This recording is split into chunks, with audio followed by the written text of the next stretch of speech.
Bom dia a todos e todas. Vamos dar início à revisão da prova de Direito Administrativo. Revisão esta que será conduzida por mim, Everton, o Bernardo e a Camila, tá? Nós fizemos uma divisão para tentar abordar as principais notas de aulas, os aspectos, os tópicos trabalhados, perdão, pelo professor Felipe Braga. Por gentileza, confirmem se vocês me ouvem adequadamente e se vocês veem também a tela do Word. Bom dia, Everton, tá tudo certinho. Tá certinho a transmissão e seu áudio também. Ótimo. Então, todos têm ciência, tá? Que essa aula está sendo gravada. Logo, todos autorizam eventual uso de imagem e som, né? Para fins acadêmicos, obviamente. Então, vamos lá. Começando a aula, nós precisamos falar do chamado RJU, que é o Regime Jurídico Administrativo. Alguns doutrinadores, especialmente os mais conservadores, eles vão chamar apenas de princípios, tá? Mas caso vocês se deparem em provas com a nomenclatura RJA, Regime Jurídico Administrativo, tá? Ou princípios, são sinônimos nesse contexto. Então, senhores, o regime jurídico administrativo serão os princípios que vão nortear, tá? São os princípios que vão nortear, de fato, a aplicação do direito administrativo, tá? Do direito administrativo. De antemão, eu quero frisar para vocês os chamados supraprincípios do direito administrativo ou pedras de toque, que são os princípios que fundamentam, que fundam, digamos assim, toda a ordem principiológica. Quais são, professor, esses dois princípios? Nós temos a supremacia do interesse público e a indisponibilidade do direito privado. Imaginem só que no caso concreto imaginem só que no caso concreto ocorra um conflito de interesses. Imaginem, por exemplo, que o Bernardo ele mora numa região onde está havendo a construção, da transposição do Rio São Francisco, as obras para a transposição do Rio São Francisco. E aí a casa do Bernardo é justamente onde esta transposição deveria passar. Então vejam que aí nós temos um conflito de interesses. Nós temos um interesse público, tá? Nós temos o interesse público, qual seja a conclusão da obra da transposição do Rio São Francisco, e nós temos o direito privado à propriedade do Bernardo. Então vejam que há uma colisão, vejam que há, de fato, um conflito de interesses. Professor, nesse caso, o que é que prevalece? O interesse privado ou o interesse público? Prevalecerá o interesse público, tá? Prevalecerá o interesse público. Por isso que nós temos o princípio da supremacia do interesse público em contraponto à indisponibilidade do interesse privado, ou a supremacia do interesse público e a indisponibilidade deste interesse público, que seriam, de fato, as prerrogativas e restrições que existem em relação a esses chamados supraprincípios. É oportuno pontuar uma distinção semântica, é oportuno pontuar uma distinção semântica entre os conceitos de princípios e regras, tá? Entre os conceitos de princípios e regras. Os princípios são os chamados mandamentos de otimização. Como assim, professor? Os princípios, eles estão no campo semântico subjetivo.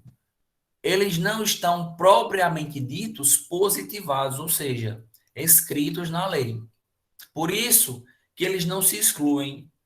Por isso que os princípios eles são aplicados de forma ponderada no caso concreto. E em havendo uma colisão de princípios, um dos princípios vai ceder para a aplicação do outro. Alguns autores, como Dwork ou Alexis, eles vão teorizar bem essa diferenciação entre princípios e regras. Já as regras são mandados não de otimização, mas são ordens, são mandamentos de definição, ou seja, há um caso concreto e há uma norma positivada, ou seja, uma norma escrita que é válida para aquela situação concreta. Nas regras, nós não vamos ter uma ponderação de valores. Nas regras, nós temos as chamadas cláusulas de exceção. Como assim, professor? Cláusulas de exceções. Nós temos uma regra do tudo ou nada. É uma lógica do tudo ou nada. Eu não posso, no mesmo caso concreto, senhores, aplicar duas regras conflitantes entre si. Por isso que se aplica a regra do tudo ou nada. Conforme já dito, o Dwork e o Alexis vão falar de uma forma muito clarificante sobre essa temática. Então vejam que o nosso ordenamento jurídico, ele é composto por princípios e regras. Professor, existe algum tipo de hierarquia entre esses princípios e regras? O que é que vocês acham?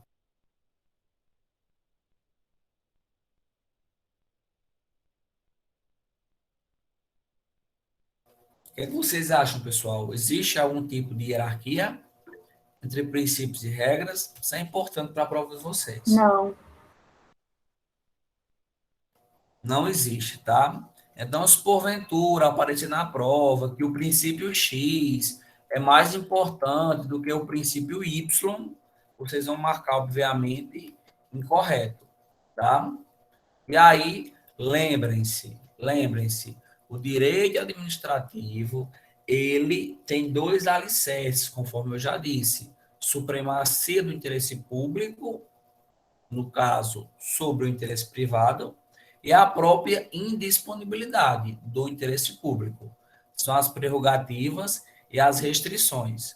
Eles são chamados pela doutrina de supraprincípios, de princípios basilares, de pedras, de toques, tá? E esses supraprincípios, eles não estão positivados na Constituição, tá? Professor, quais são os princípios que estão positivados na Constituição Federal? Nós vimos isso na aula passada, nas questões, e o professor Felipe Braga também, de fato, já havia falado sobre isso a todos. É o famoso LIMP: legalidade, impessoalidade, moralidade, publicidade e eficiência, certo? São esses princípios positivados em relação à Constituição Federal. Vejam aqui, LIMP. Professor, quem é que deve obediência aos princípios? Quem deve obediência aos princípios? A administração pública direta, indireta e os poderes dos entes federativos. Vamos relembrar quem compõe a administração direta. Vocês vão lembrar que a administração direta ela é composta pelos entes políticos. Professor, quais são os entes políticos? São os entes federativos: União, Estados-membros, Distrito Federal e municípios. Eu pergunto aos senhores, esses entes são soberanos ou autônomos? É algo que também pode aparecer na prova de vocês.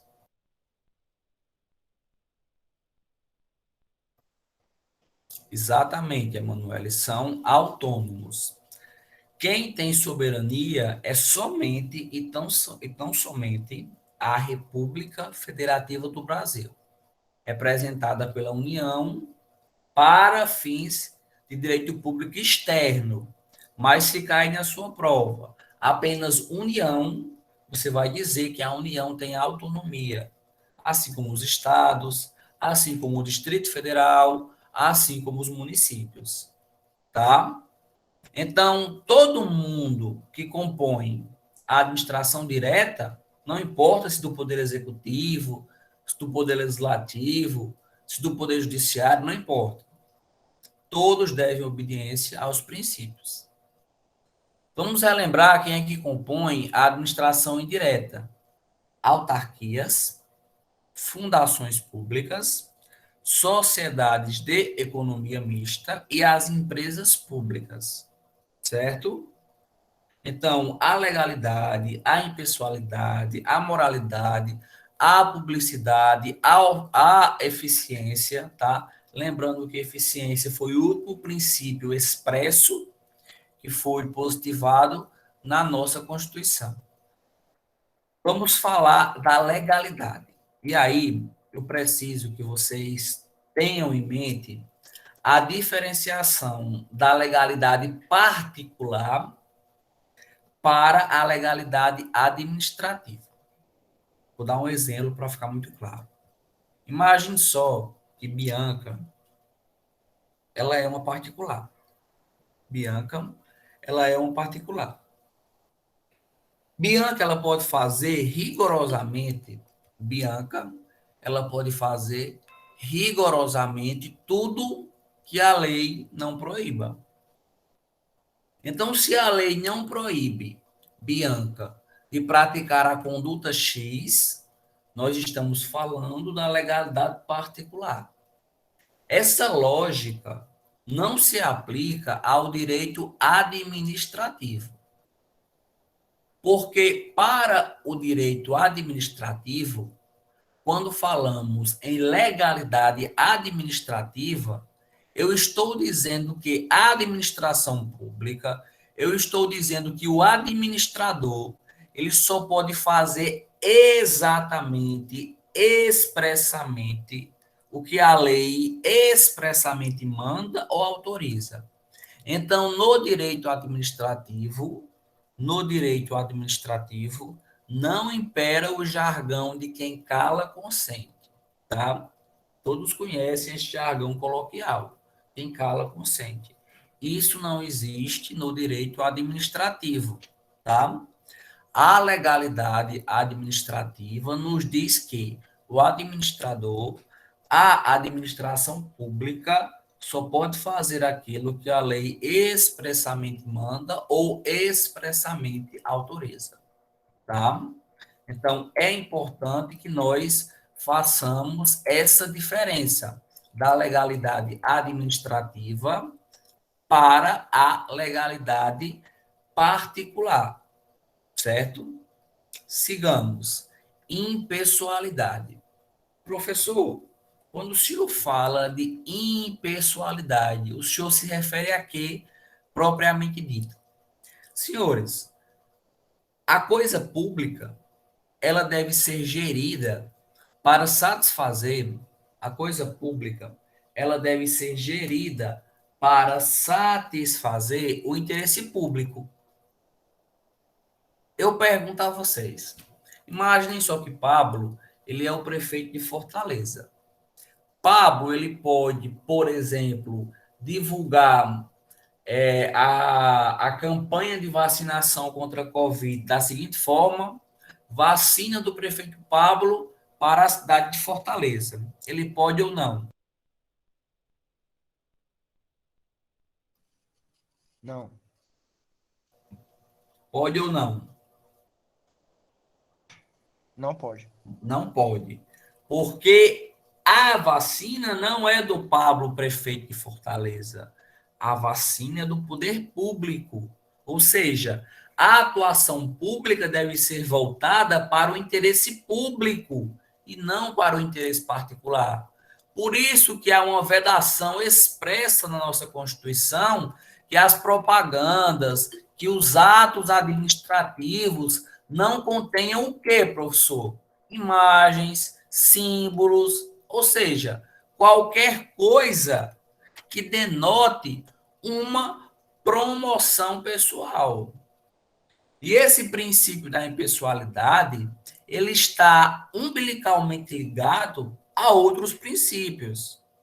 Por exemplo, princípio da isonomia, princípio da finalidade, princípio da imparcialidade. Eu vou dar outro exemplo. Imaginem só que Cíntia, ela é agente de trânsito, ela trabalha como agente de trânsito, e Cíntia, ela tem uma animosidade com Gisele. Por algum motivo, Cíntia não gosta de Gisele. Ela não gosta de Gisele. Porque Gisele um dia utilizou-se de um vestido emprestado de Cíntia e nunca devolveu. Acontece que Gisele, ela estaciona o seu carro em um local permitido. Gisele estaciona o carro em um local permitido. Cíntia, enquanto funcionária pública, enquanto servidora pública, ela lavra uma multa de trânsito. Só que essa multa é incipiente. Ela não é verdadeira. Essa multa foi feita para satisfazer a vingança de Cíntia e não um interesse público. Pergunto a vocês, essa multa, ela é válida? Porque nós sabemos que os atos administrativos presumem-se legítimos, cabendo prova em contrário. Vocês também viram isso com o professor Felipe, quando ele falava dos poderes da administração pública. Pergunto a vocês, essa multa que Cíntia aplica em Gisele é válida? Sim ou não? Não é válida. Então vejam que a doutrina nos dirá que é imprescindível, que é indispensável que o administrador público, que o servidor público, ele faça o quê, professor? Ele busque atender à vontade da lei, ou seja, o interesse público, tá? E aqui eu chamo a atenção de vocês para o artigo 2º da Lei 9784, que vai apresentar outros princípios que não estão expressos na Constituição, mas estão impressos, né, estão expressos em outros locais. Por exemplo, motivação, razoabilidade, proporcionalidade, contraditório, ampla defesa, interesse público, certo? O exemplo mais claro do princípio da impessoalidade, senhores, é a exigência como regra, claro que há exceções, mas é a exigência como regra do procedimento licitatório, do concurso público. Não esqueçam que dentro deste princípio da impessoalidade, nós temos também o princípio, e alguns doutrinadores dirão que é sinônimo, outros não, mas essa discussão é semântica, não é importante para a nossa prova, que é o princípio da isonomia material. Professor, o que é isonomia material?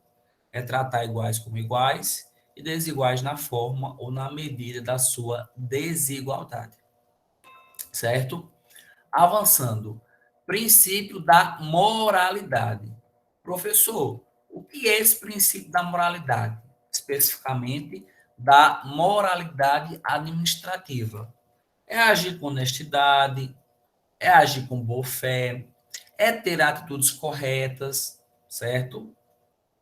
Vou dar um exemplo para vocês e vocês me respondem. Imaginem só que Marina, ela é prefeita de Fortaleza. Marina, ela não conseguiu se reeleger. Marina, ela não consegue se reeleger para o cargo de prefeita. Ela fica, então, revoltada e ela resolve minorar o IPTU, ou seja, ela resolve baixar o preço do IPTU ou mesmo anistiá-lo. Ela resolve não cobrar o IPTU, certo? Ela resolve não cobrar o IPTU. Só que Marina, ela resolve não cobrar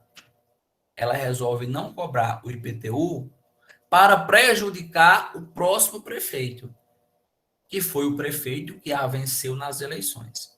Eu pergunto a vocês, esse ato de Marina,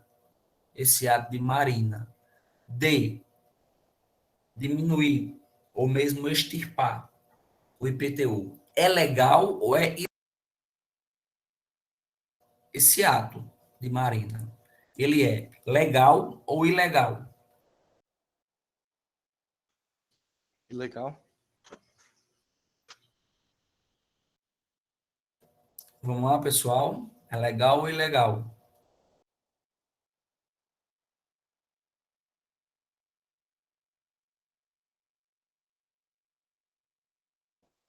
Esse Eu, ato esse ato, senhores, ele é legal.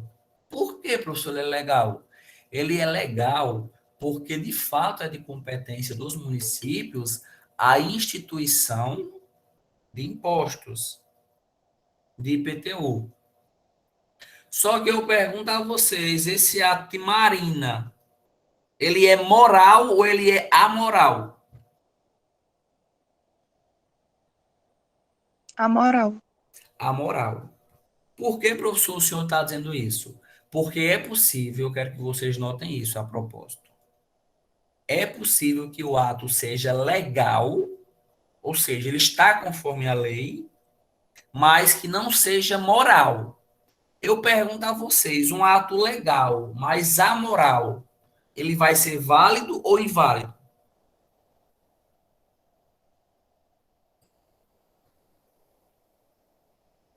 Vamos lá? Esse ato legal, mas amoral. Esse ato legal, mas amoral, ele é válido ou ele é inválido? Ele é inválido, senhores. Ele é inválido. Porque para o ato ser válido, tá? Para o ato ser válido, ele tem que ser legal e moral. Ele não pode ser legal e amoral, certo? Professor, se eu violo o princípio da moralidade, o que é que pode acontecer? Você pode responder por improbidade administrativa. Improbidade administrativa, certo? E aqui eu apresento para vocês, reapresento, na verdade, o professor Felipe já falou sobre isso, da súmula vinculante 13. Deixa eu só parar aqui a apresentação, compartilhar a minha tela para vocês.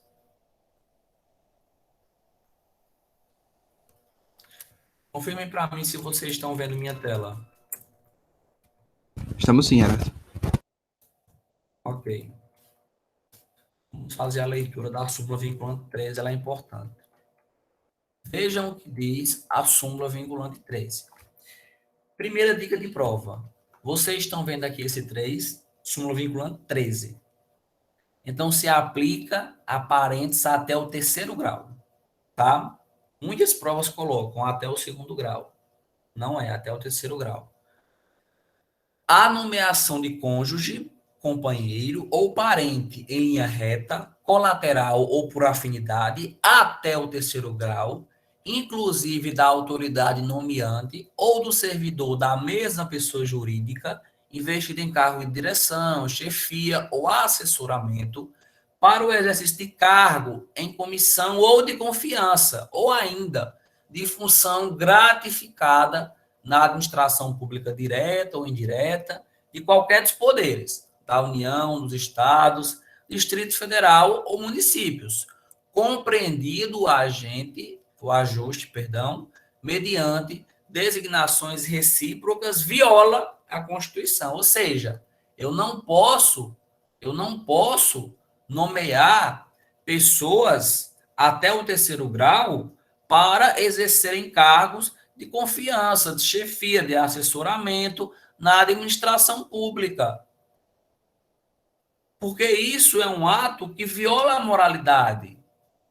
Imagine só que o prefeito de Fortaleza resolva contratar toda a sua família para trabalhar na administração pública. Isso é moral? Não, isso não é moral. Tanto que a súmula vinculante 13 proíbe essa nomeação. Professor tem exceção? Tem. Qual é essa exceção que a doutrina fala e o STF admite? São os cargos de natureza política. Os cargos de natureza puramente política, desde que haja uma qualificação técnica profissional, desde que haja, não viola a moralidade. Por exemplo, o prefeito de Fortaleza resolve nomear o seu irmão, que é professor, como secretário de educação. Essa nomeação viola a probidade? Viola a moralidade? Não. Porque o cargo de secretário é um cargo político e, pelo fato do irmão ser professor, subtende-se que há uma qualificação técnica. O que não pode, por exemplo, é o prefeito nomear a sua mulher, que não tem uma formação na área de saúde, por exemplo. Imagine só que a mulher é advogada. A mulher é advogada. E aí o prefeito resolve nomear aquela mulher como secretária de saúde. Eu pergunto a vocês, como regra, alguém com formação jurídica tem domínio da área de saúde? Como regra, não. O professor Felipe Braga é uma exceção, né? O professor Felipe é um dos maiores nomes sobre essa temática do direito da saúde. Mas esquecendo a exceção do professor Felipe Braga, é válido ou não eu nomear alguém sem competência técnica para o cargo? É inválido, tá? É inválido. Seguindo, nós temos o princípio da publicidade. Professor, o que é que esse princípio da publicidade nos diz? Os atos públicos devem ser públicos, é lógico. Só que essa publicidade absoluta, não. Na aula passada, eu já falava para vocês que nós não temos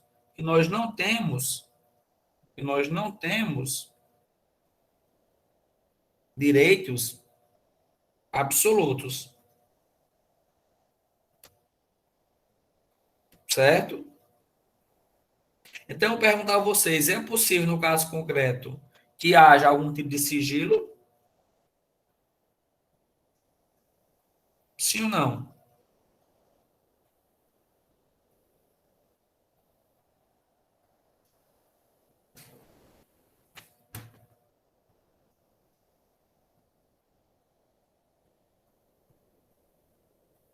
Sim ou não, senhores?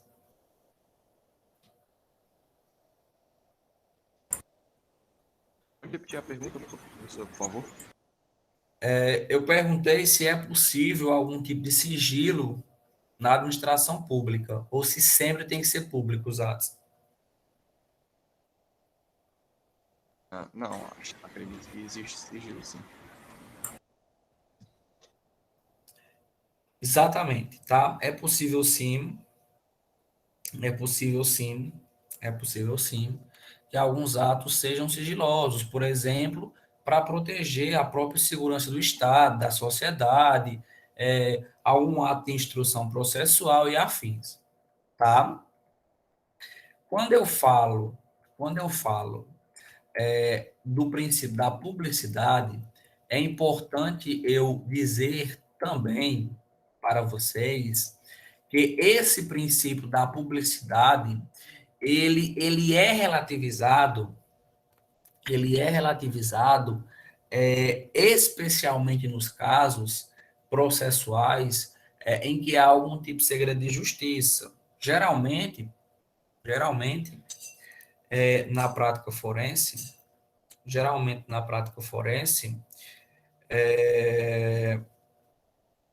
em demandas pensão alimentícia,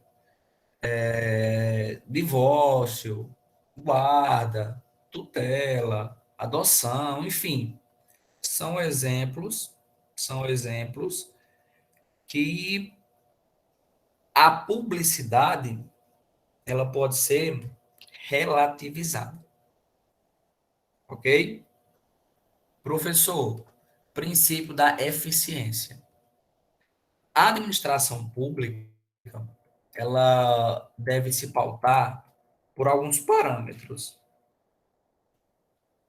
Por alguns parâmetros. Professor, quais são esses parâmetros? Não pode haver desperdício, tem que haver economicidade ou economia, produtividade, agilidade, qualidade. Então, esse princípio da eficiência, ele nos diz o quê? O princípio da eficiência nos diz que a administração pública deve buscar, deve primar pelo menor custo e pelo melhor desempenho. Então, gravem isso. Menor custo, melhor desempenho. Certo? Esse princípio da eficiência, ele está expresso, tá, na nossa Constituição Federal. Algumas questões de provas, dizem que não está expresso, quando na verdade está, assim como está expresso na própria legislação infraconstitucional. Certo? Senhores, alguma dúvida até aqui? Sim ou não? Não, sim, podem falar, tá? Princípio da isonomia. Já falei para os senhores. O que é, professor, isonomia? A isonomia, ela é chamada também de igualdade material, tá? Então, se aparece isonomia ou igualdade material, certo? São sinônimos. Conforme eu já havia dito, a isonomia é tratar iguais como iguais e desiguais na forma ou na medida da sua desigualdade. Ou seja, no caso concreto, eu preciso privilegiar todos. Exemplo do princípio da isonomia, tá? Exemplo do princípio da isonomia são as chamadas políticas afirmativas, tá? Por exemplo, a lei de cotas raciais, certo? O estatuto da pessoa com deficiência, certo? O limite de idade para alguns concursos públicos, por exemplo, para carreiras policiais, especificamente as militares, tá?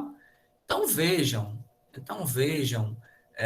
que esse princípio da isonomia nada mais é do que as políticas, representam nada mais do que as políticas de ação afirmativas por parte do Estado, certo? Princípio da continuidade. Nós respondemos uma questão, inclusive na aula passada, sobre isso. São as chamadas cláusulas exorbitantes no direito administrativo.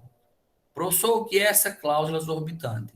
Nós sabemos que, de acordo com o princípio da continuidade, nós sabemos que, de acordo com o princípio da continuidade, o serviço público não pode parar. Tanto é que se houver inadimplência do poder público por até 90 dias, particular não pode parar. Particular não pode parar de executar o serviço ou de prestar o serviço.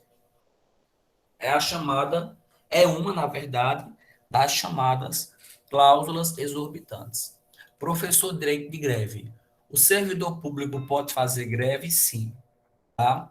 A própria Constituição, ela traz essa norma de eficácia limitada, ao dizer que o servidor público pode sim fazer greve. Pode sim fazer greve. Claro que é uma greve legal. E aqui eu chamo a atenção de vocês para o atual entendimento do STF, que, prestem atenção, os integrantes das carreiras policiais, não importa se polícia militar, se polícia civil, se polícia federal, não importa, tá?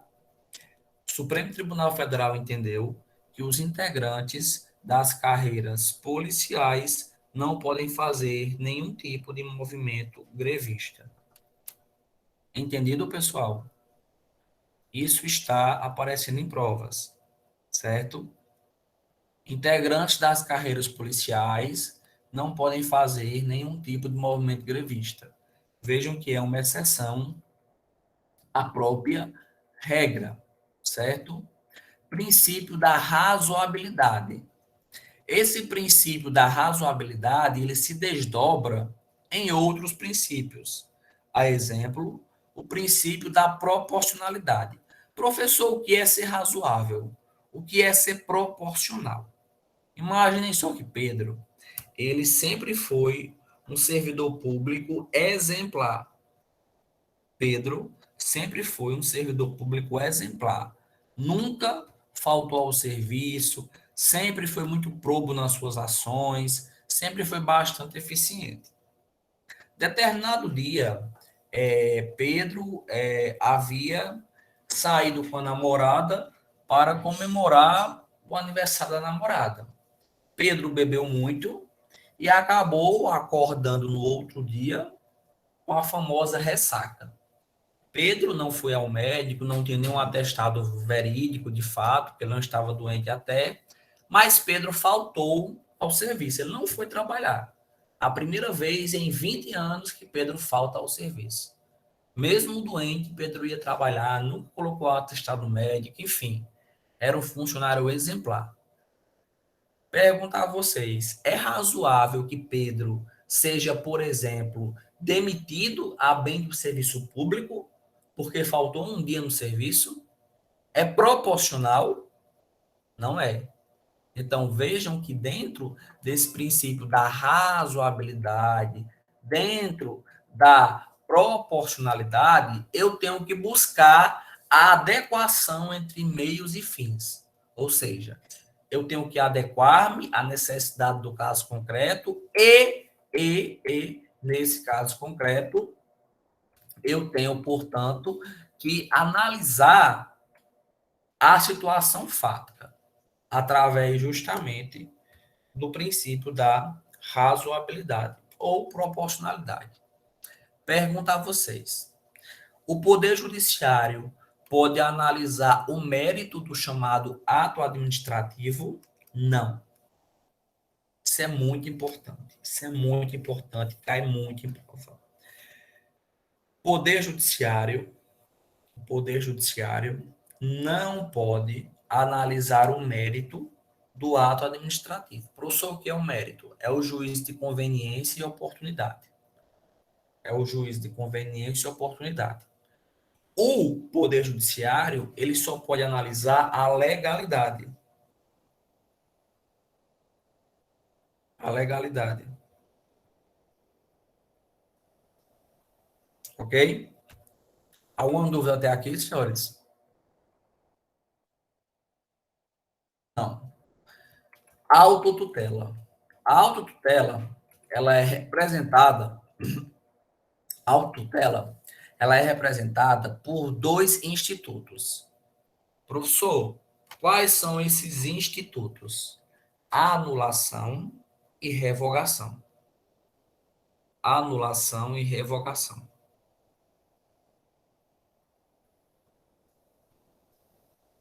O que é, professor, anulação?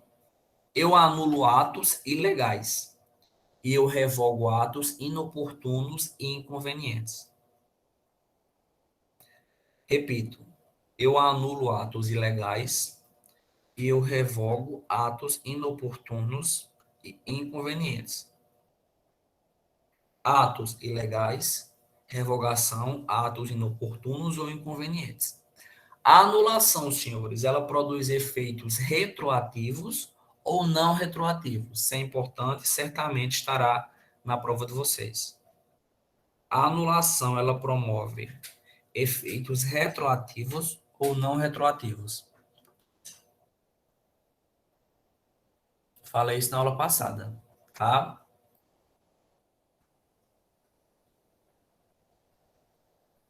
Senhores, na aula passada eu havia dito que a anulação ela ocorre para atos ilegais. A anulação ela ocorre para atos ilegais. Já a revogação ela ocorre para atos inoportunos ou inconvenientes. A anulação, atos ilegais. Revogação, atos inoportunos ou inconvenientes. Anulação produz efeitos retroativos. Anulação produz efeitos retroativos, chamados pela doutrina de efeitos ex tunc. Já a revogação, tá? Já a revogação, ela produz efeitos não retroativos ou efeitos ex nunc, tá? E aqui, para exemplificar, nós temos as súmulas 346 e 473 do STF. Professor, o que é que essas súmulas diz? A súmula 346 diz: a administração pública pode declarar a nulidade dos seus próprios atos. Já a súmula 7473 vai dizer: a administração pode anular seus próprios atos quando derivados de vícios que os tornem ilegais, porque deles não se originam direitos, ou revogá-los por motivo de conveniência ou oportunidade, respeitando-se sempre o direito adquirido, a coisa julgada, a boa-fé. Tá? Isso é muito importante para a prova de vocês. Anulação, atos ilegais. Revogação, atos inoportunos ou atos inconvenientes. Atos inoportunos ou atos inconvenientes. A anulação produz, vamos lá, a anulação produz efeitos retroativos ou efeitos ex tunc. Já a revogação produz efeitos, tá? Produz efeitos não retroativos ou efeitos ex nunc. E aqui essas Professor, notas. Pois não, professor, pois o senhor não. pode dar um exemplo? De anulação e revogação? Isso. Posso sim, Carol.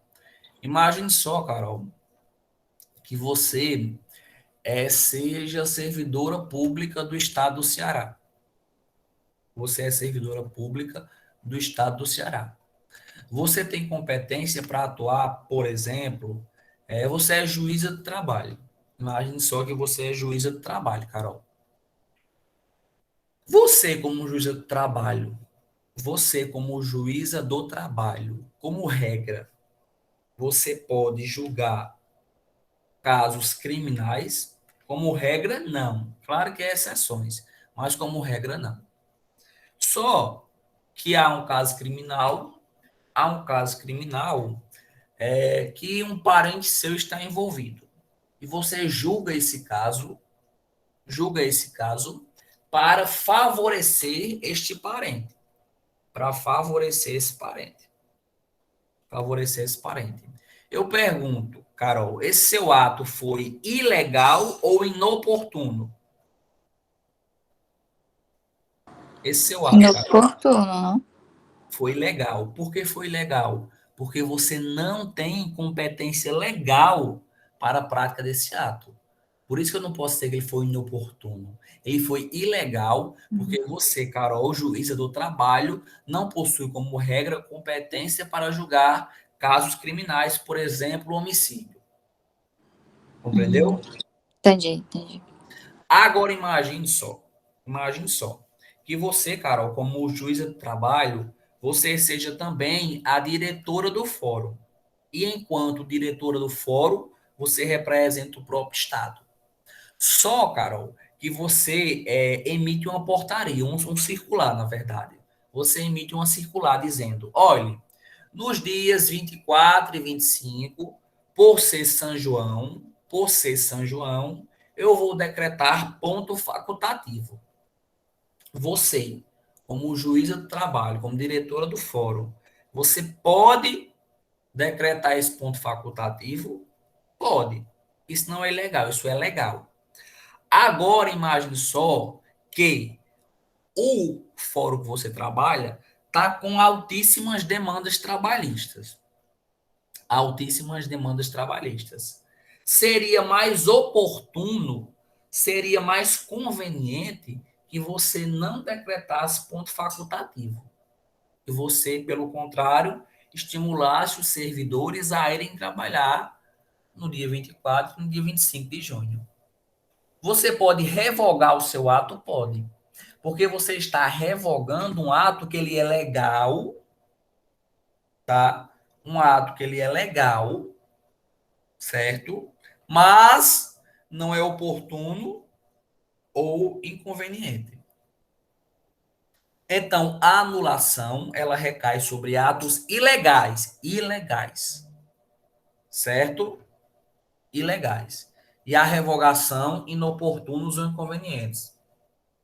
Entendi. Obrigada, professor. Disponha.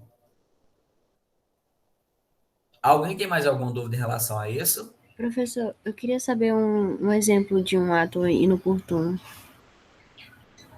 Esse exemplo que eu dei da Carol, tá? Ao decretar ponto facultativo. É um ato legal, só que não é um ato oportuno, não é um ato conveniente para a administração pública, tendo em vista a demanda trabalhista. Tá?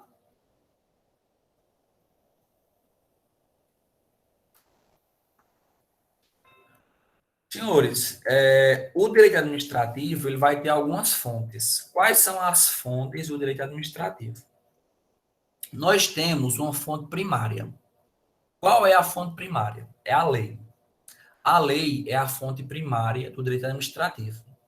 Professor, tem mais alguma fonte primária? Sim, as chamadas súmulas vinculantes, que apesar das divergências, são entendidas como fontes do direito administrativo, fontes primárias, tá? Então, fonte primária, lei e súmula vinculante. Lei e súmula vinculante. Fontes secundárias é a jurisprudência, certo? A doutrina, os princípios gerais do direito.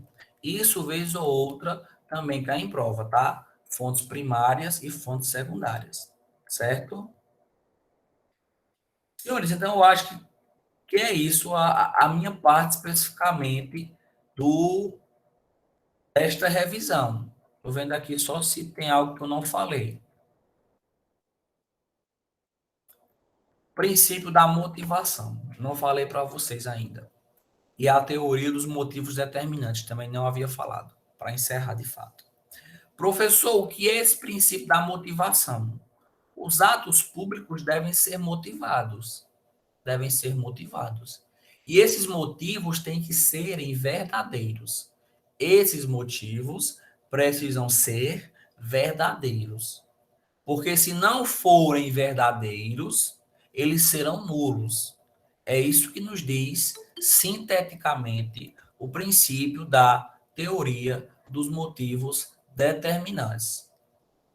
Por exemplo, Drica, ela é servidora pública. Para que eu possa punir Drica, eu tenho que ter um chamado PAD, que é um processo administrativo disciplinar, certo? E na hora que eu for aplicar uma sanção à Drica, servidora pública, eu tenho que motivar. Drica, no dia tal, praticou a conduta X, que se amolda à transgressão disciplinar Y, em virtude disto, tomando como base os fatos e o direito, Drica merece ser punida com a advertência por escrito na sua ficha funcional. Então, vejam que os atos, eles devem ser, como regra, motivados, e esses motivos devem ser verdadeiros, tá? Sob pena de invalidade ou nulidade deste ato. É isto que apregoa o princípio da teoria dos motivos determinantes, tá? Senhores, de fato, são esses principais princípios da revisão. Nós temos a segurança jurídica, que eu já falei, que é que a administração pública deve assegurar o direito adquirido, a boa-fé, o ato jurídico perfeito, a coisa julgada, e o princípio devido processo legal, ele se encaixa explicitamente nesse exemplo que eu dei da Drica, que é um processo regular, um processo conforme a lei, um processo onde haja, onde se garanta, na verdade, o contraditório e a ampla defesa de Drica, tá? Então, são esses os principais princípios do direito administrativo, tanto princípios expressos como os implícitos. Alguém tem alguma dúvida em relação ao exposto, sim ou não?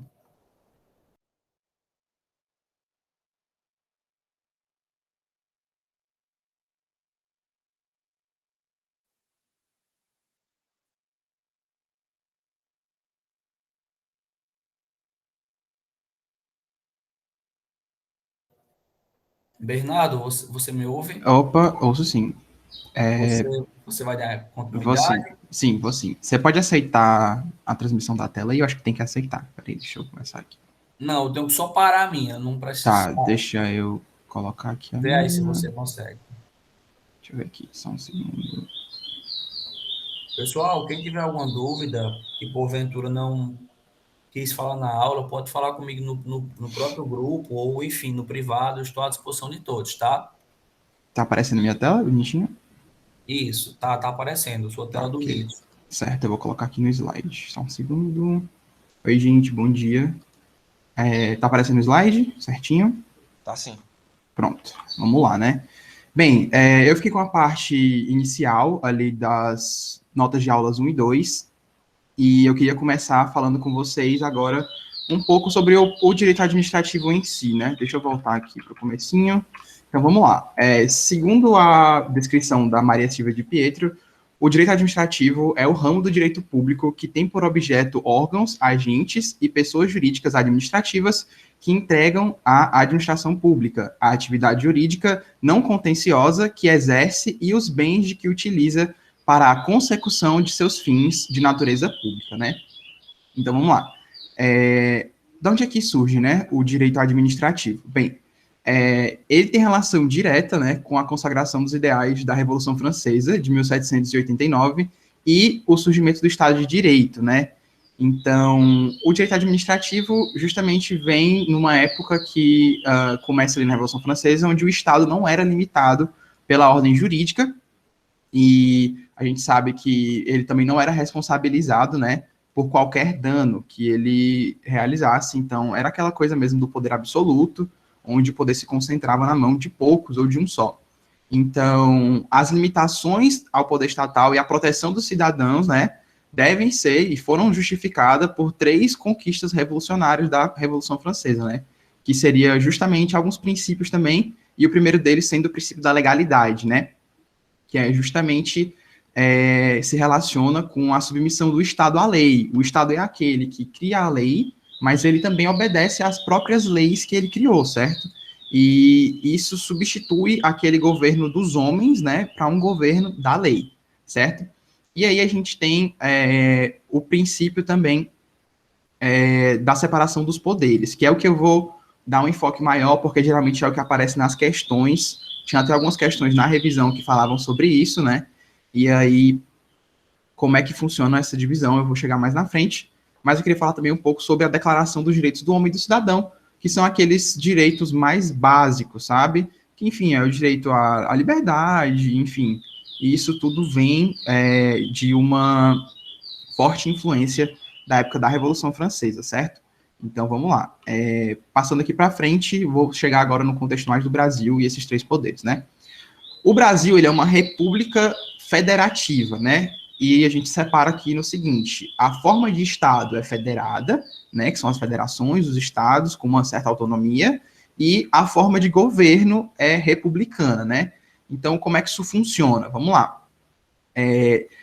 A forma de Estado sendo federada, o poder é compartilhado, né, entre 4 esferas. Alguns colocam como 4, outros como 3. Vou explicar por quê, né? As 3 seriam justamente a União, os estados e os municípios. E aí a quarta entra em alguns autores, o Distrito Federal, certo? Porque o Distrito Federal é uma espécie de misto, sabe? É um pouco diferente dos demais estados, né? Enfim. E ele entra separado nessa história. E a gente tem o conceito, né, de separação vertical dos poderes e separação horizontal dos poderes. O professor Felipe Braga falou sobre isso na primeira aula, e ele também disse o porquê dessa separação vertical ficar aberta à discussão, né? Vamos lá. Ela é uma separação vertical que colocaria, né, a União no topo, os estados no meio e os municípios embaixo. Mas a gente sabe que isso é um tanto quanto... Pode confundir na cabeça das pessoas como se a União fosse superior e mandasse em tudo, mas não é bem assim. Como o Everton falou, existem competências diferentes para cada um deles, entende? Então, a União, por exemplo, ela diz tudo sobre, por exemplo, direito penal. Então, um crime que aconteça em São Paulo, aqui em Fortaleza também é crime. No país inteiro, tudo que é de direito penal diz respeito à União. Então, o país inteiro segue o mesmo tipo de regras e leis relacionadas ao direito penal. E o que não acontece, por exemplo, nos Estados Unidos. Vocês sabem que alguns estados têm leis para crimes e para, enfim, diversas coisas que divergem, né? Mas aqui não, aqui o que diz direito, né, ao direito penal está relacionado à União. Mas aí o professor também deu esse exemplo na primeira aula, por exemplo, a questão de saúde. Aí já não é só da União, a gente sabe que estados e municípios também têm uma autonomia nesse quesito, por isso que alguns estados decretaram lockdown na pandemia, e aí, por exemplo, o mesmo exemplo que o professor deu, proibiram academias. Aí vem o prefeito da cidade X, aqui no estado do Ceará, e aí libera, tá entendendo? Porque ela fica aberta aí, a decisão separada. Então é isso que vocês têm que tomar cuidado nessa questão vertical dos poderes, né? Eles respondem a competências diferentes, certo? Não é essa coisinha enfileirada onde em cima manda em todo mundo que está embaixo, certo? E aí a separação horizontal dos poderes seria justamente o legislativo, executivo e judiciário, que são independentes entre si, mas são harmônicos. Vocês vão ver que eles se conversam bastante, né? Então vamos lá.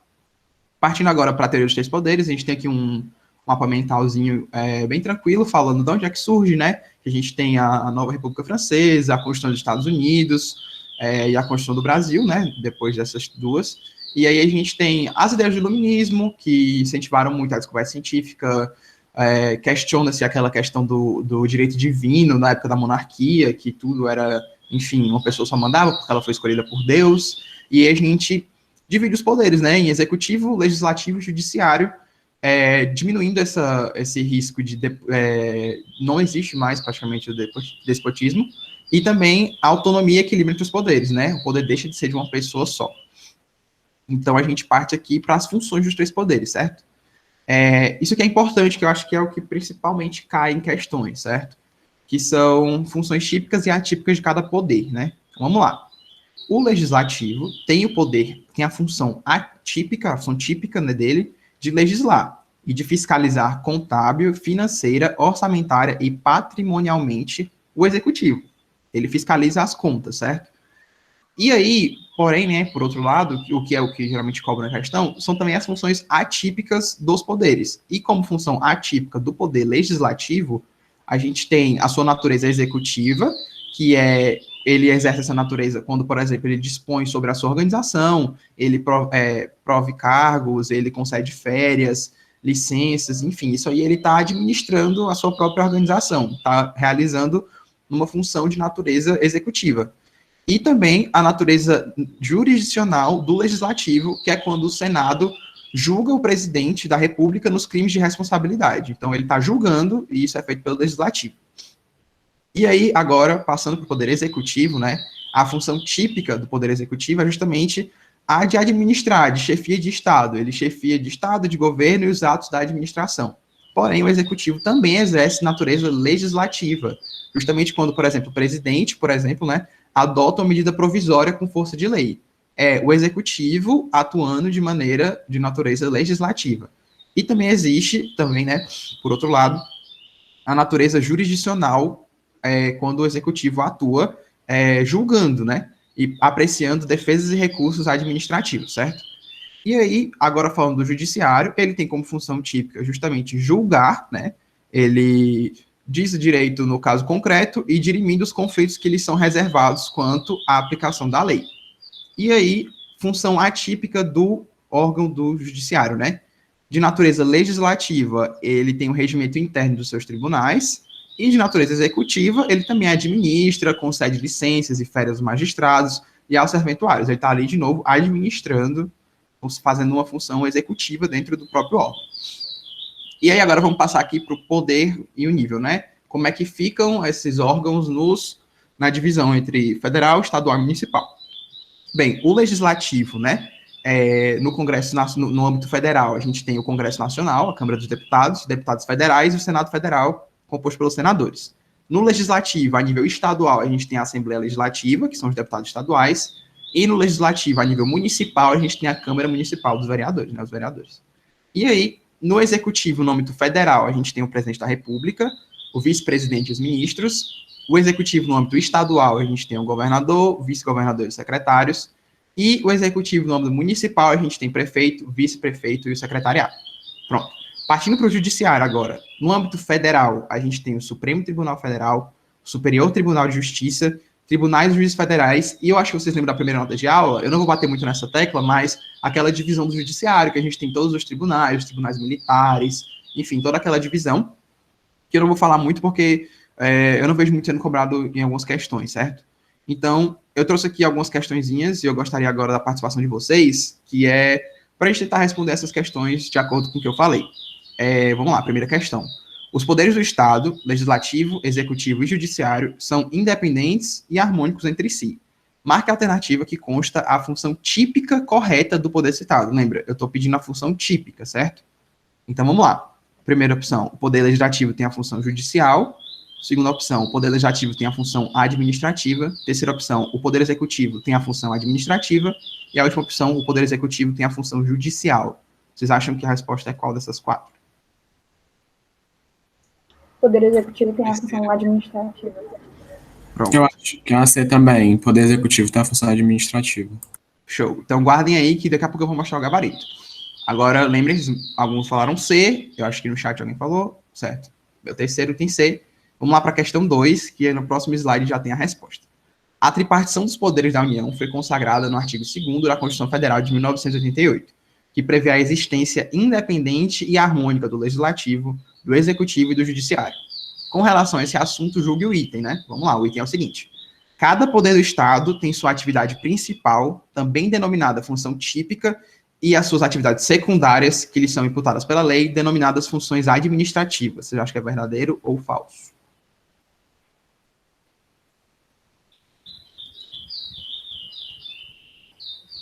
Vou deixar aqui, vocês queiram ler aí. Verdadeiro. Verdadeiro, falso. Quer dizer, você sabe dizer por que seria falso? Se quiser falar, se não quiser, eu passo aqui para o gabarito. O que você achou que era falso? Quem falou aí? Eu falei verdadeiro. Certo. Vamos lá. Bem, partindo para o gabarito, a primeira questão é realmente o item D e a segunda questão é falsa, tá? Eu vou explicar por quê. Bem, é item D porque, como eu disse, o item A fala que a função típica do legislativo seria judicial, a gente sabe que não. A função típica do legislativo no item B diz que é administrativa, a gente sabe que não. E no item D fala que o executivo tem função judicial como função típica, a gente sabe que não. E o item C realmente era o único correto, que ele liga a função típica do poder executivo sendo a administrativa. E aí, justamente a questão 2, ela é um pouco confusa, porque no finalzinho dela, não sei se vocês repararam, ele trata como funções administrativas, certo? Deixa eu voltar aqui para a questão, que ela fala sobre, cada poder do Estado tem sua atividade principal, também denominada função típica, até aí tá certo. E suas atividades secundárias, que lhes são imputadas pela lei, denominadas funções administrativas. Seriam funções atípicas aqui. E aí a gente tem também uma leve confusão, porque quando ele fala função atípica, ele também podia colocar, né, a função administrativa também é uma função típica, só que ela é uma função típica do poder executivo. Então, aquele administrativo ali no final que deixou a afirmativa errada. Então, muito cuidado com os nomezinhos, certo? E aí, a minha parte era mais essa, é uma questão mais introdutória, a divisão dos poderes. E agora eu vou passar a minha palavra para Camila, certo? Camila tá aí?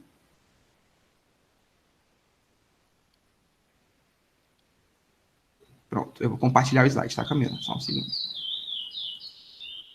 Deixa eu ir aqui. Show. Quando você quiser começar, eu vou passando aqui. Pessoal. Eu não tô conseguindo te ouvir, Camila. Acho que o pessoal também não tá. Vocês estão ouvindo, gente? Ela é só pra mim. Não. Não. Não. Não tá saindo, Camila, o teu áudio. Tenta ver aí no computador direitinho como é que tá o microfone. Não tá funcionando? Vamos ver.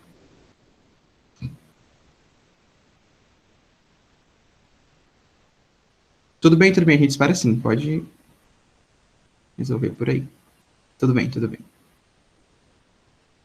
Não, Aline, eu também não estava ouvindo.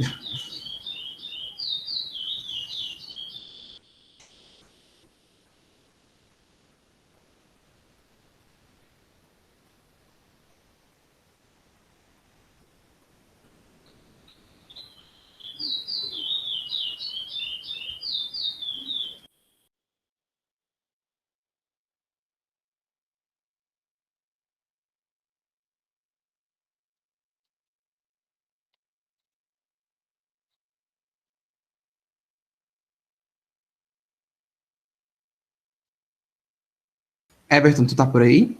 Para aceitar a Camila? Oi, já aceitei que eu sim. Aceitou de novo, ela pediu para entrar pelo telefone. Novamente. Porque o áudio dela deu um probleminha. Pronto, deu certo agora? Pronto. Deixa eu só tirar o som do computador. Gente, mil desculpas, é porque os meus gatos fizeram uma pequena arte aqui hoje. E eu acho que eles tiraram o fone.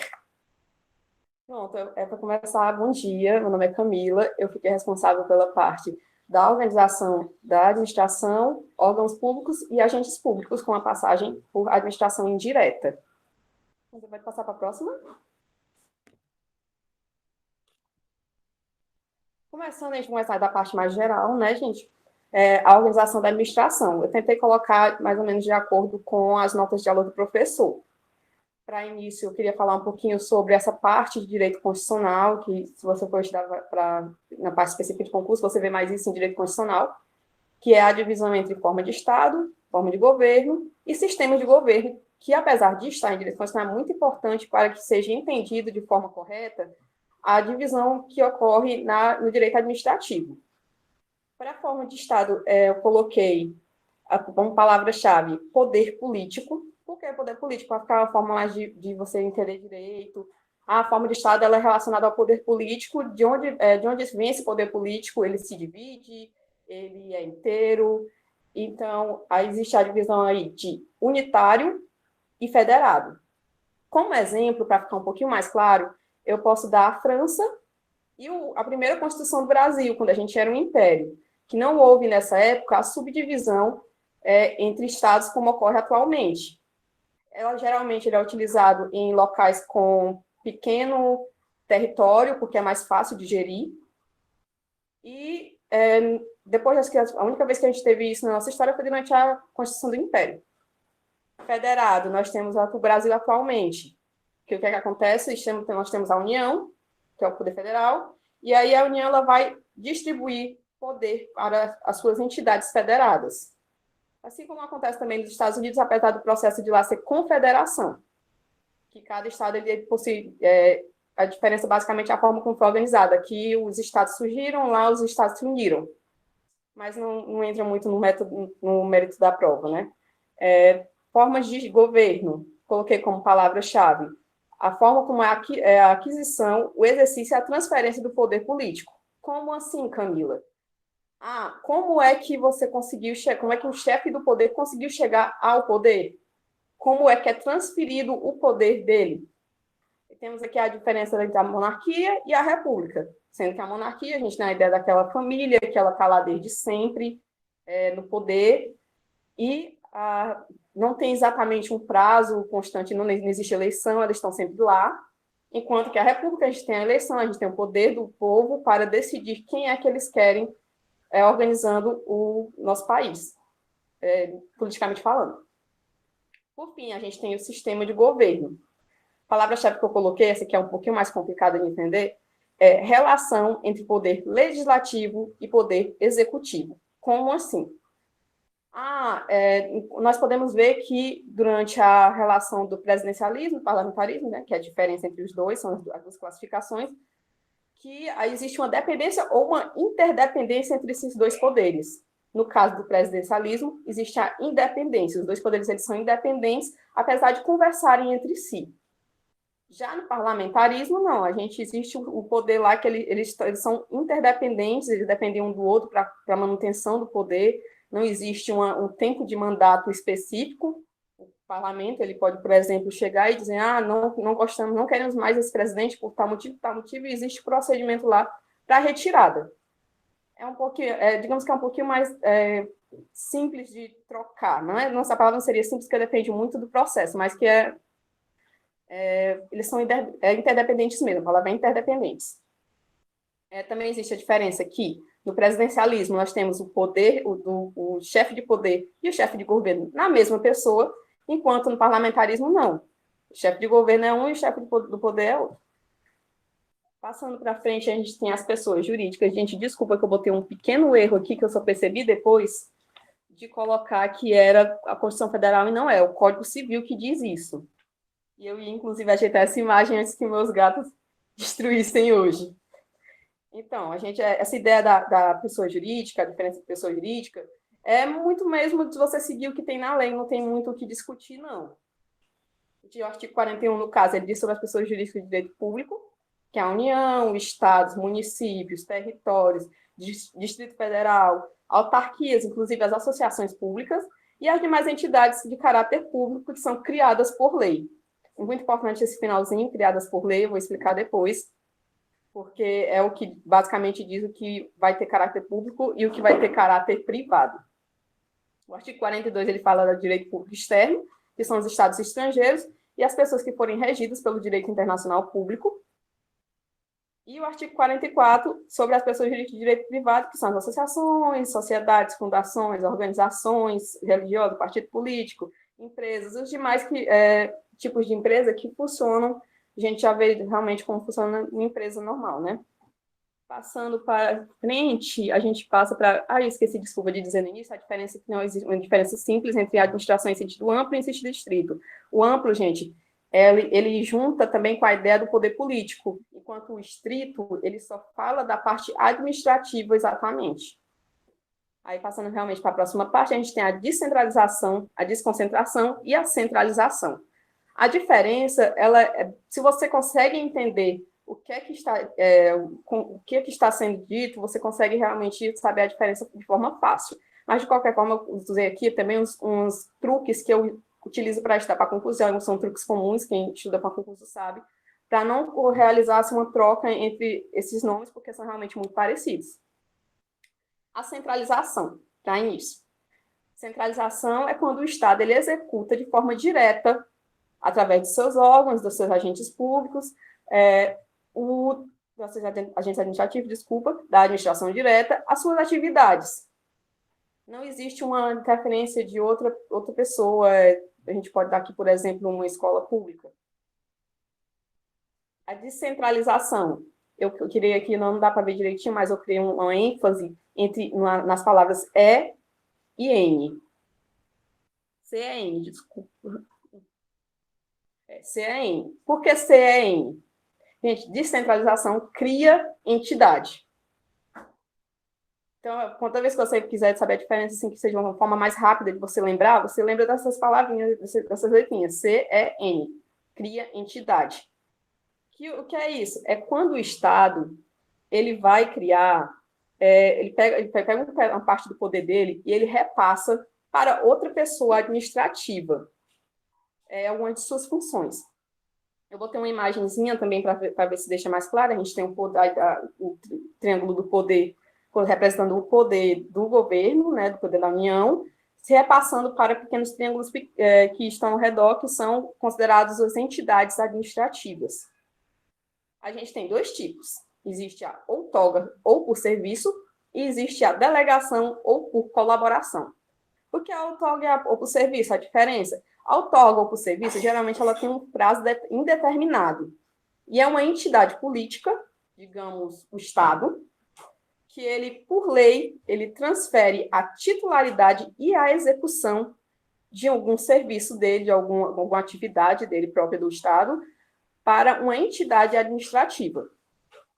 Exemplo disso, fundação, sociedade de economia mista, por aí vai. E a outra divisão é a delegação ou por colaboração. Essa aqui ela geralmente tem um prazo determinado, apesar de que ela pode ser renovada. Então, existe, por exemplo, a gente vê aí o caso da Enel, que está já há um determinado tempo, que é quando a entidade política, por um ato ou um contrato, transfere apenas a execução para um particular. Aí tem a diferença bonitinha aqui, que é o contrato, quando é contrato, ele é uma concessão ou uma permissão, e quando ele é um ato unilateral, ele é apenas uma autorização que ele possui um caráter mais provisório mesmo, ele é mais fácil de desfazer, digamos assim. Por fim, a gente tem a desconcentração. O que é a desconcentração? Eu botei aqui também uma ênfasezinha no C e no O. Por quê? Porque desconcentração cria órgão. É uma mera técnica administrativa para sair distribuindo as suas competências na mesma pessoa jurídica. Por exemplo, o trabalho municipal, por isso que meus exemplos são mais voltados para a escola. A escola, a SEDUC, o Estado passa o poder da educação para a SEDUC, e aí a SEDUC, que é um órgão, vai e repassa para a escola, que é outro órgão, e por aí vai. Essa divisão interna mesmo. E nela, sim, há uma relação de coordenação e de subordinação, o que não ocorre na descentralização. Lá existe só um controle finalístico, uma vinculação. Existe apenas o Estado controlando como ele quer que, se todo o serviço que ele repassou para esse particular, para essa entidade administrativa, ela realmente está sendo realizada de forma correta. Gente, se eu estiver falando rápido, por favor, me diz, porque eu sem querer, às vezes, falo muito rápido. E qualquer dúvida pode perguntar, tá? Bernardo, pode passar para a próxima.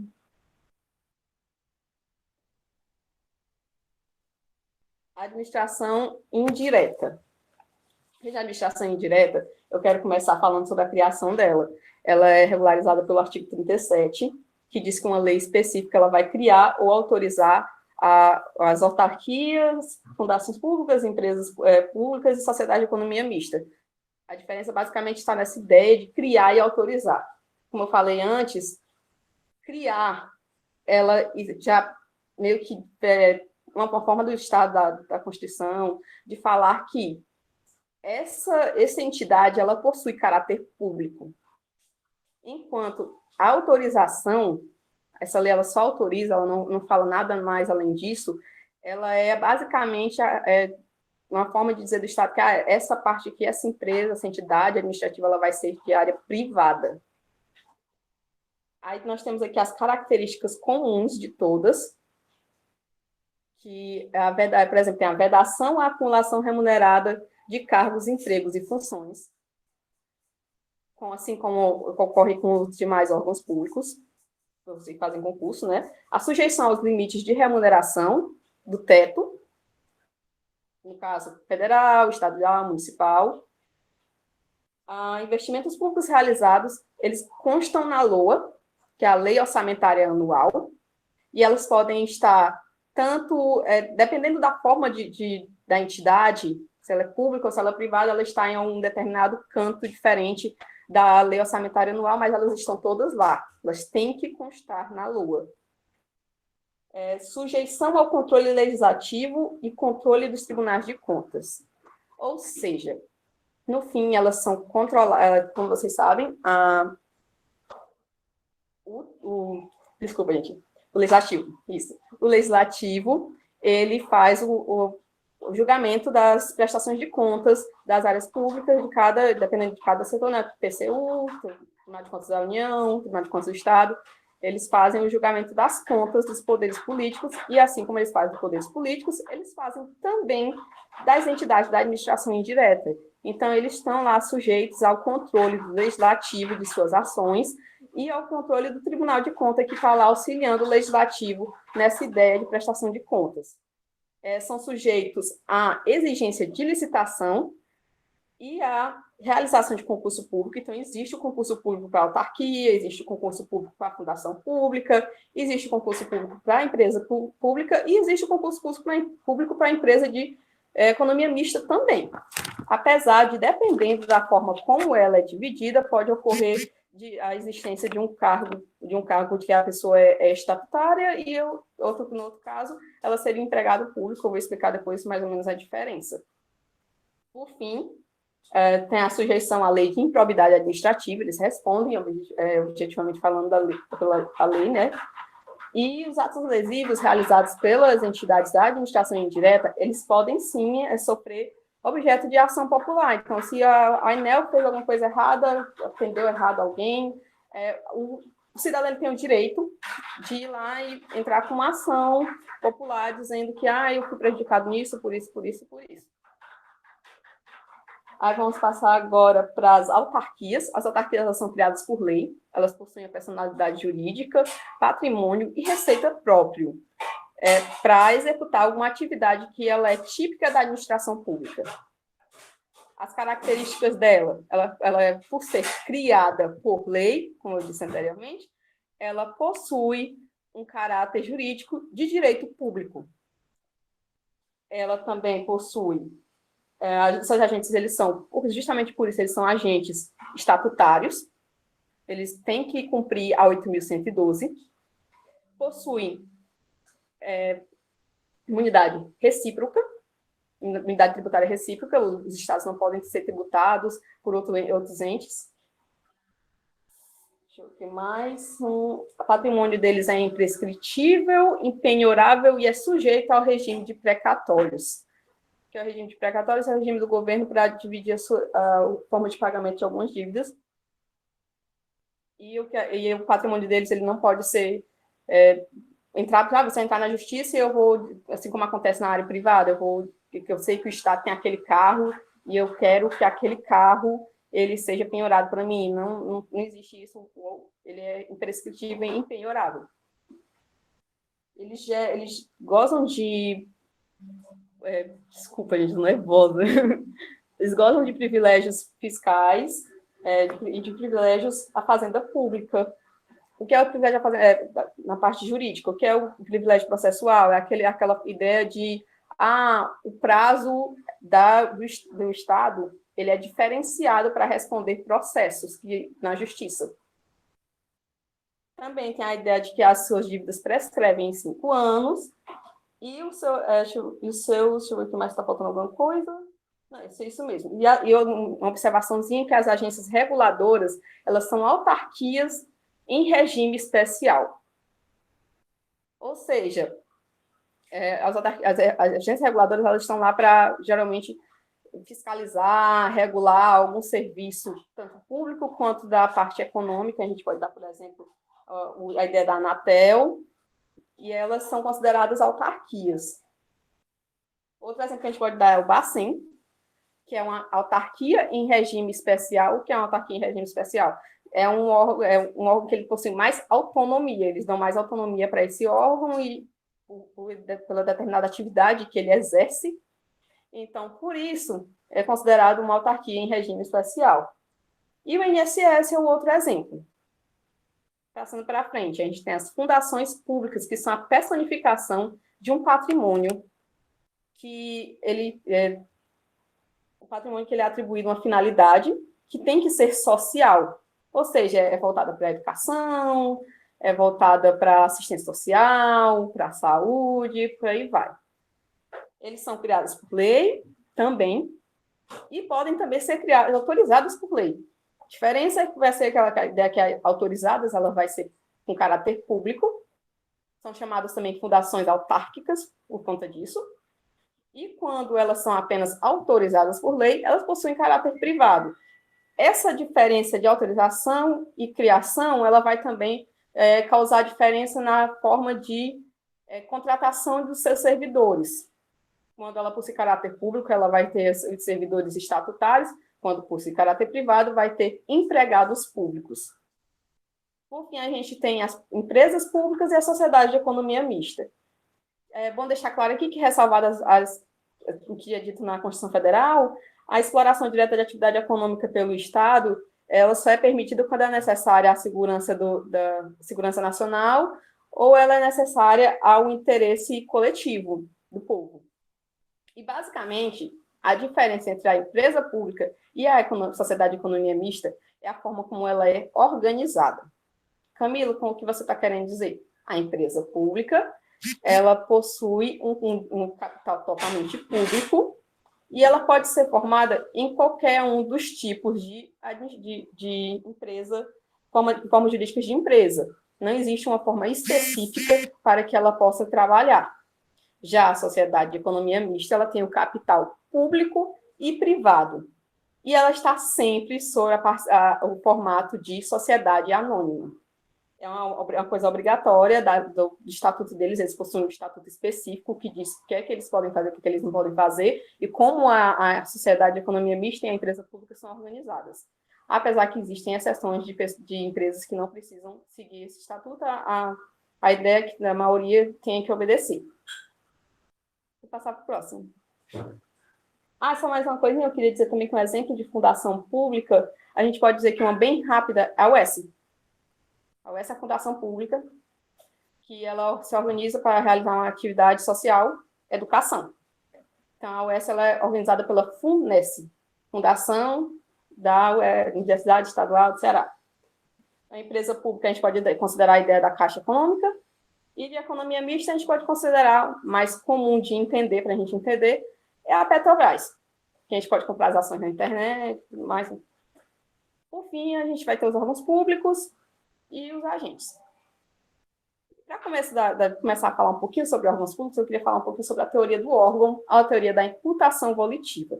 Gente, a teoria do órgão da imputação volitiva é a teoria que diz que o agente público, quando ele atua em nome do Estado, nas suas prerrogativas funcionais, é bom deixar isso bem claro, é na ideia da prerrogativa funcional, da sua atuação mesmo no papel que ele está lá, por exemplo, professor, ele está na sala de aula, na atuação mesmo, na prerrogativa funcional que ele exerce quando ele faz concurso. Ele, quando faz isso, ele está juridicamente atribuindo todas as suas ações ao Estado. É como se eles estivessem representando o Estado. O Estado está ali dando aula, por exemplo. O Estado está ali recebendo você no atendimento de algum órgão, por exemplo, do TJ, a pessoa que fica ali na recepção, ele está ali representando o Estado. É a teoria aceita atualmente, existem outras teorias, mas eu acho que é importante vocês entenderem essa, porque é a que realmente está válida. O conceito, elas são unidades integrantes da estrutura de uma pessoa jurídica, nas quais são agrupadas competências por meio de agentes públicos. Isso significa que não existe só o órgão da área pública, existe o órgão também das entidades da administração indireta. Isso é importante, já caiu questão sobre isso, inclusive eu peguei umas questões, entre uma das questões que eu vi, existia uma que a casca de banana era a ideia de você entender que existe sim órgãos na entidade, na administração indireta, e elas não possuem personalidade jurídica. A personalidade jurídica delas, por exemplo, SEDUC, é o Estado. Características. Elas integram a estrutura de uma pessoa política ou de uma pessoa jurídica administrativa. Está vendo aqui a diferença? Pessoa política, Estado, União, municípios. E aqui tem a pessoa jurídica administrativa. Aí temos as entidades, por exemplo, uma fundação, uma autarquia, elas podem criar um órgão. São resultados da desconcentração, aquela ideia que eu falei de cria órgão. Algumas possuem autonomia gerencial, orçamentária e financeira, que aí já junta com a parte seguinte, que elas podem firmar contratos de gestão com outros órgãos ou pessoas jurídicas. Camila, o que é isso? Digamos que a UES, ela resolveu fazer um contrato de gestão com o Estado, dizendo que ela vai melhorar o funcionamento dela, vai ter um computador em toda sala, ar-condicionado, cadeiras, os estudantes vão melhorar o nível deles de ensino por conta disso, em determinada quantidade de anos, o prazo mínimo é 1 ano. É assim que eles conseguem a sua autonomia gerencial, né, orçamentária e financeira, que é como se eles fizessem um contrato dizendo que eles vão melhorar alguma coisa, algum fato. São chamadas as agências executivas. Tem uma diferençazinha que se for com... Peraí, eu estou conversando com o computador. Desculpa, gente. Se for uma administração direta, se for uma autarquia, se for uma fundação, é uma agência executiva.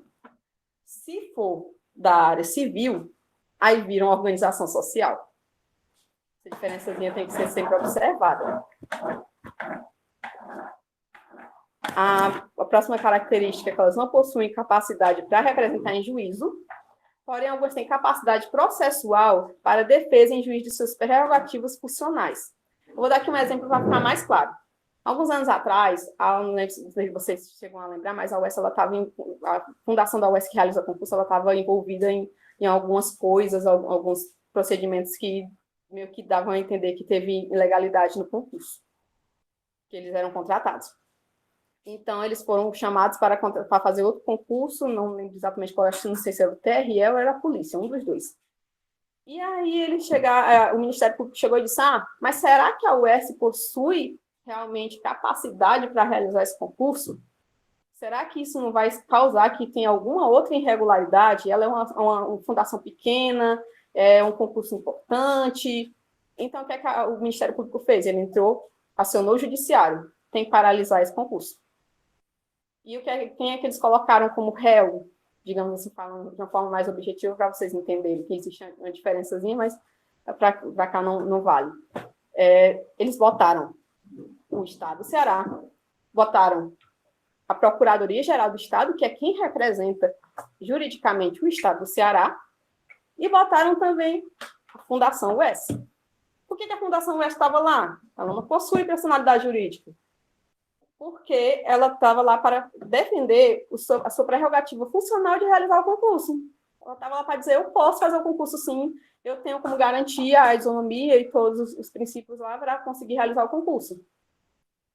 E, no caso, eu acho que tem vários exemplos disso, de vez em quando você pode ver que o Ministério Público entra para realizar alguma modificação em concurso que a banca não colocou no edital, e a banca está sempre sendo chamada, no caso mais recente é o da Polícia Federal.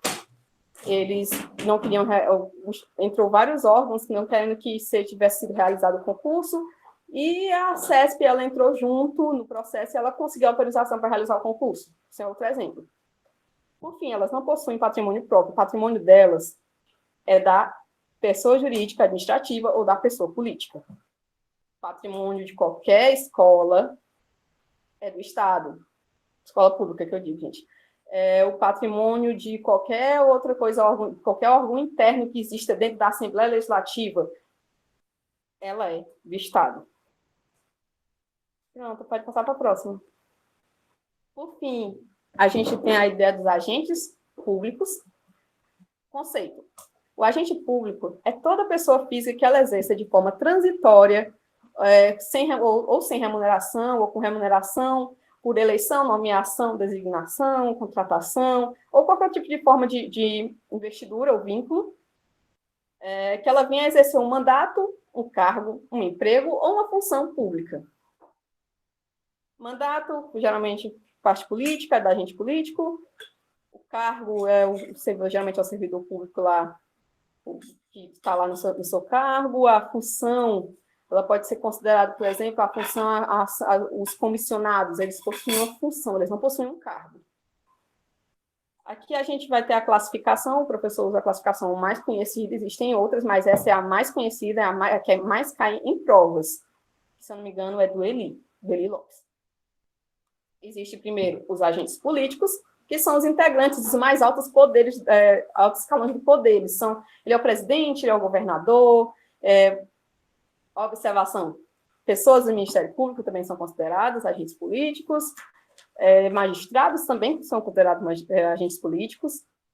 Essas competências elas derivam diretamente da Constituição. Elas não se sujeitam a 8.112, não tem que se sujeitar às regras dos demais servidores públicos. A sua investidura em regra é por eleição, nomeação ou designação. Uma coisa importante também é que eles não recebem vencimento, eles não recebem salário, eles recebem a ideia de subsídio, que é uma forma diferente de pagamento, que não pode ser adicionado a outras coisas além do que tem ali, o que é diferente do vencimento pode ser adicionado ou coisas que adicionais, de hora extra, esse tipo de coisa. Aí em seguida, vem os agentes administrativos, é a classificação mais usual, vocês vão entender melhor, que é o pessoal, todos aqueles lá que estão exercendo atividade remunerada de natureza profissional, eles estão sujeitos à hierarquia, eles são do regime jurídico estabelecido pelo ente que pertencem. Por que pelo ente que pertence? Porque aí vem a ideia da subdivisão dela. Subdivisão entre servidores públicos, empregados públicos e temporários. Servidores públicos é o pessoal, é o estatutário. É o que está lá, ele entra no concurso, ele conseguiu estabilidade depois de 3 anos, ele obedece a 8.112. Já o empregado público, geralmente, eu digo geralmente porque ocorrem algumas exceções, geralmente eles são da administração indireta, daquelas empresas que possuem caráter privado, eles estão sujeitos, assim como qualquer outro trabalhador, a CLT. Então, a forma como eles vão entrar na justiça para exercer algum tipo de direito é, inclusive, diferente do servidor público, porque o servidor público ele vai entrar, digamos que ele é do Estado, ele vai entrar na justiça estadual. O empregado público ele vai entrar na justiça do trabalho.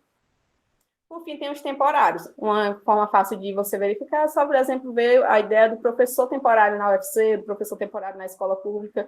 Eles geralmente são regidos por contrato, eles estão lá por um tempo determinado, recebem salário para isso, e eles possuem um regime especial, tem uma lei específica para eles. Em seguida, vem os agentes honoríficos, que são cidadãos requisitados ou designados para transitoriamente colaborarem com o Estado mediante prestação de serviços específicos, em razão de sua condição cívica, honorabilidade ou a sua capacidade profissional. Eles não possuem vínculo e eles usualmente não possuem remuneração. Mas eles podem possuir, por exemplo, direito de, eu estou aqui servindo como, dando já um exemplo, servindo na eleição, estou aqui como mesário. Eu vou ganhar algum direito de faltar uma determinada quantidade de tempo no meu trabalho, dependendo de onde eu estiver fazendo concurso, eu tenho preferência, existe essa ideia da preferência em alguns locais, tenho preferência num desempate. E assim, por exemplo, temos também o Tribunal do Júri, que você vai lá no início do ano, você se cadastra na Justiça Estadual, por exemplo, daqui, e eu quero ser júri. Aí, do nada, eles chamam, você vai ter que ficar lá uns 2 dias, sendo decidido as coisas, dizem que várias madrugadas, uma pessoa já me contou. E aí, você vai ganhar esses dias que você está lá, você vai ganhar em folga do trabalho, você vai ganhar uma justificativa que você estava lá, e você vai ganhar também alguma prerrogativa de desempate, por exemplo. Agentes delegados, não possuem remuneração, eu já falei, agentes delegados, particulares com a incumbência de exercer diretamente atividade, obra ou serviço público. É só pensar na ideia do concessionário e do permissionário. Eles fazem isso na sua própria conta e risco, eles estão lá fazendo diretamente o serviço público, a obra, a atividade que foi autorizada pelo Estado, e o Estado vai simplesmente controlar se está tudo sendo feito direitinho e tudo mais. Por último, a gente tem os agentes credenciados. Os agentes credenciados recebem a incumbência de representar o Estado em algum evento específico. Vai ter algum evento na ONU que eu preciso de um engenheiro que trabalha com alguma coisa, sei lá, de energia nuclear.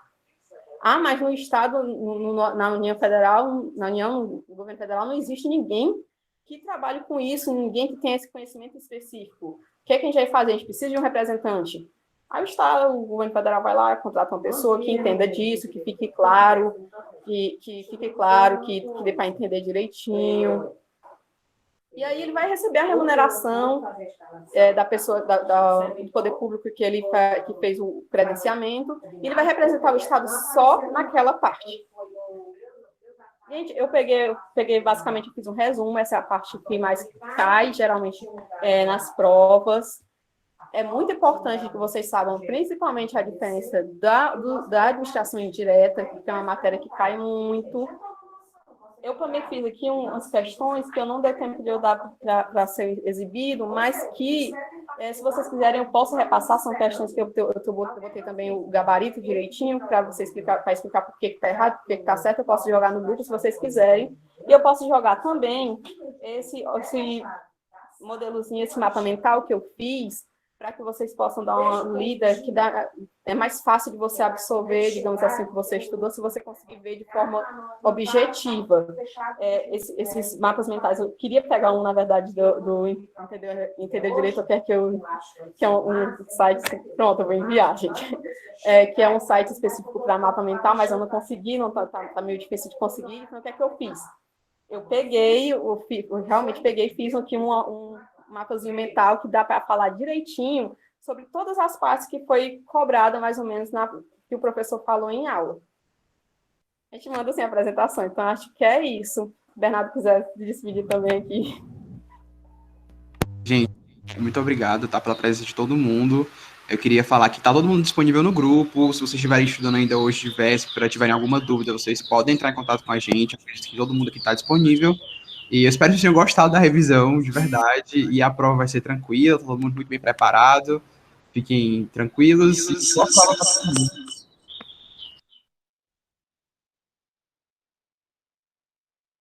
Qualquer dúvida é só chamar, tá? Então vocês já podem sair, se quiserem. De nada, gente. Muito obrigado, viu? Ok, obrigado, bom dia. Nada, bom dia.